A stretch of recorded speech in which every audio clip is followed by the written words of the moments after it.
E aí, assim, o que existe genética é a área de deposição de gordura. Isso é 30% de frequência. Então, assim, você tem 30% de chance de colocar gordura onde os seus pais colocavam gordura.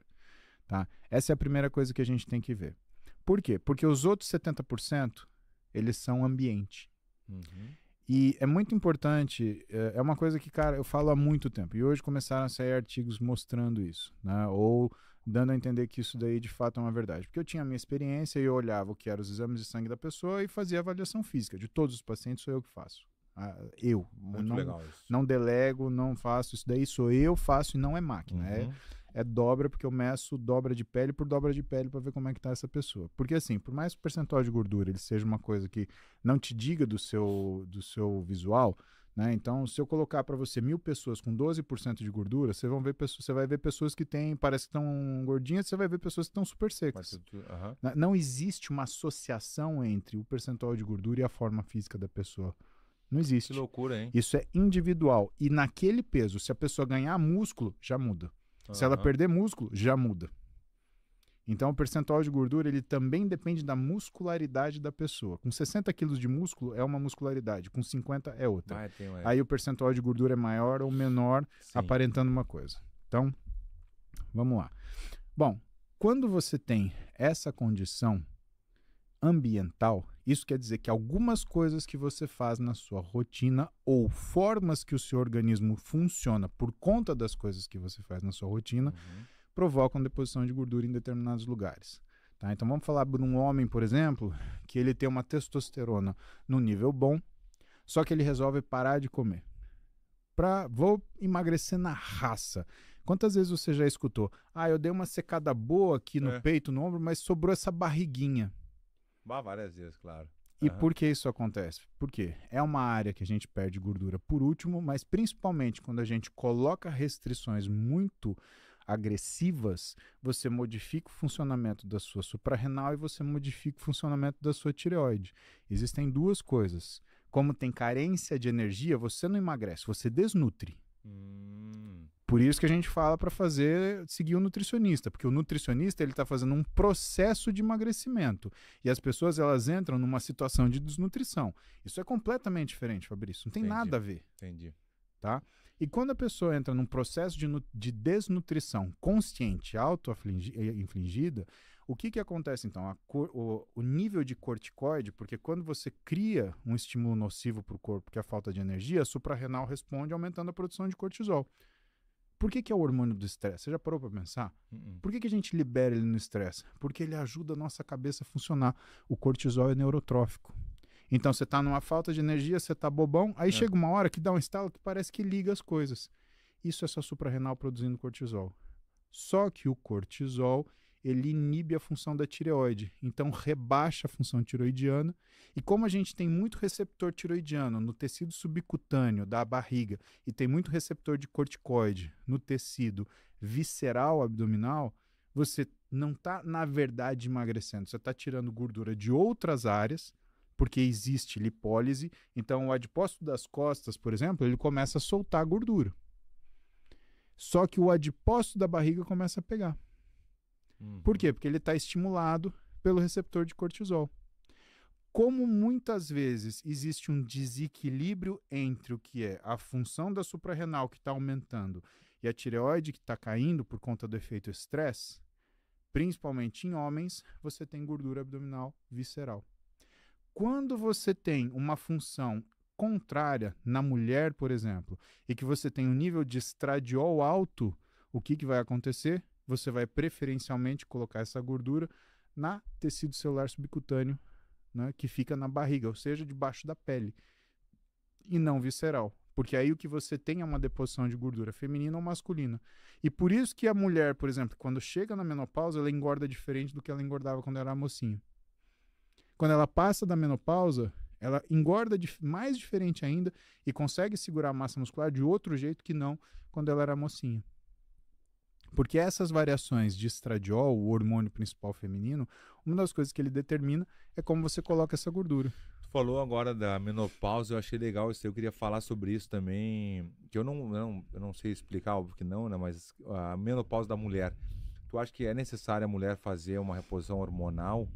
como é que seria essa parte aí? Porque tem não sei como é que, um chip, alguma coisa que se bota hoje, a mulher tá mais, né, até pro libido, não sei. Eu queria saber mais sobre isso, sobre a menopausa da Tá? mulher, quando é que a mulher Vamos, chega? vamos falar de menopausa então. Então é o seguinte, Por favor. com 40 anos a mulher tem metade dos hormônios que ela tinha com 20.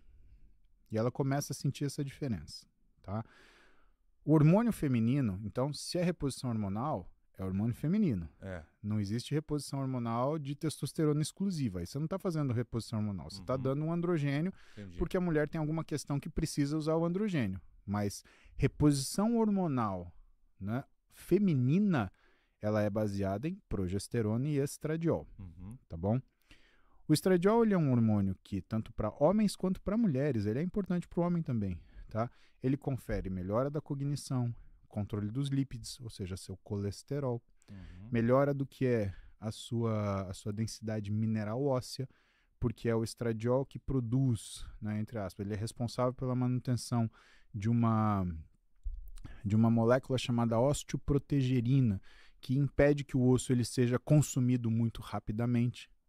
Porque nada no nosso organismo, Fabrício, ele está quieto ali, parado. Né? O nosso osso está sendo absorvido e secretado. O nosso músculo está sendo degradado e sintetizado. Tá?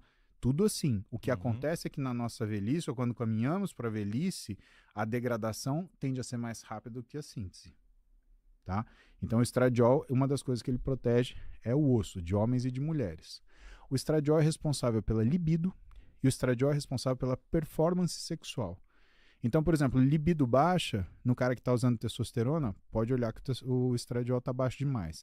Está abusando de anastrozol, está abusando de bloqueadores de estradiol. Né? E outra coisa é o desempenho sexual.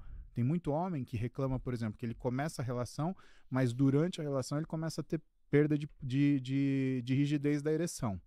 Pode olhar que está fazendo cagada com o estradiol. Né?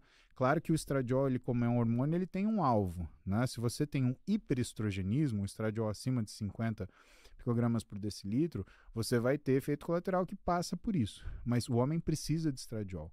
A mulher não é diferente. Só que homens e mulheres acessam a idade, né, essa segunda fase da fase adulta, de forma diferente. O homem, porque como essa testosterona ela tem uma queda de aproximadamente 100 nanogramas por decilitro por década, então imagina que aos 30 anos você tinha 600, 700 de testosterona. Aos 40, você vai ter 600 a 500. Aos 50, você vai ter 500 a 400, tá? Mais ou menos assim. O homem ele vai ficando um pouco mais sereno. Porque o que a testosterona dá do ponto de vista psíquico? Ela te dá iniciativa. O homem sempre está pronto para fazer merda. A gente não sabe como que a humanidade ela conseguiu sobreviver às custas do homem, porque a gente anda de carrinho de rolemã na chuva e na rua, né?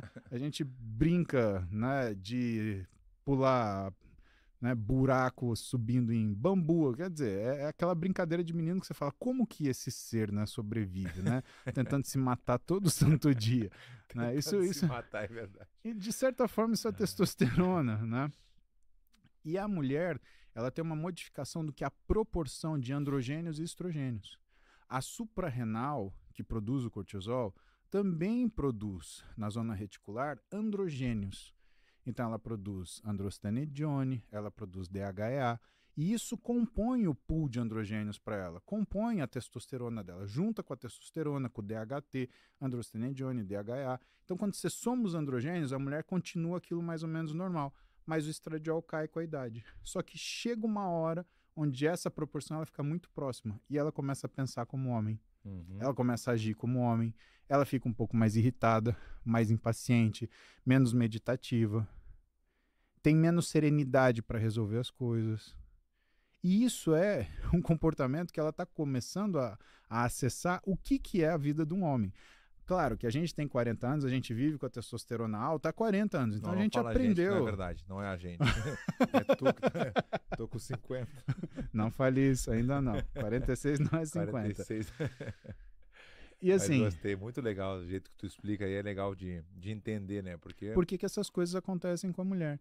E ela começa a ter, além de ter que se acostumar com uma vida, entre aspas, mais masculina, né, e com as dificuldades de ser homem, ela tem que lidar com a falta do estradiol.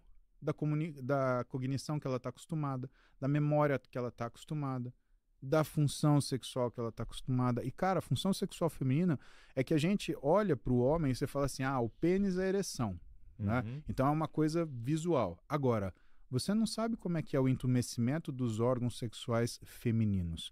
Aquilo também tem um preparo. Imagina que uma vagina tem 7 centímetros de comprimento, às vezes 9. Um pênis no homem tem de 16 a 18 centímetros. Então quer dizer que você quer fazer caber um negócio de 16, o negócio está com 9 centímetros, a mulher não vai ter uma relação satisfatória. Entendi. Pelo contrário, vai ser uma coisa extremamente dolorosa. Aí gera conflito no casal. O homem fala, você não gosta mais de mim. E a mulher, você não entende o momento que a gente está vivendo, né? Por outro ângulo, né? O que você tem? Você tem uma pressão que a mulher sente a responder aquilo que são a rotina que ela tem há 20 anos. Então, como é que você quer que mude? Ela tem, por exemplo, uma frequência de relação com o marido há 30 anos. Beleza, agora muda? O que está acontecendo? Nem ela consegue lidar com isso de uma forma específica, porque ela precisa entender que essas coisas acontecem, que ela depende de estradiol. E essa fase que tu falou, a fase é essa, né? De 40 anos para cima ou não? Porque a gente começa quando você tem os primeiros sintomas. Então, teoricamente, você não pode esperar a mulher chegar na pós-menopausa, ou seja, parou todos os hormônios para repor. Né? Não tem nem indicação para isso. Se já parou de produzir hormônio faz tempo, né, e tem essas queixas, né, da hormônio, aí é controverso. Uma coisa que eu te perguntar para não esquecermos, as pessoas têm vergonha de ir no médico para rever isso, para ver isso, ou hoje em dia menos que antes?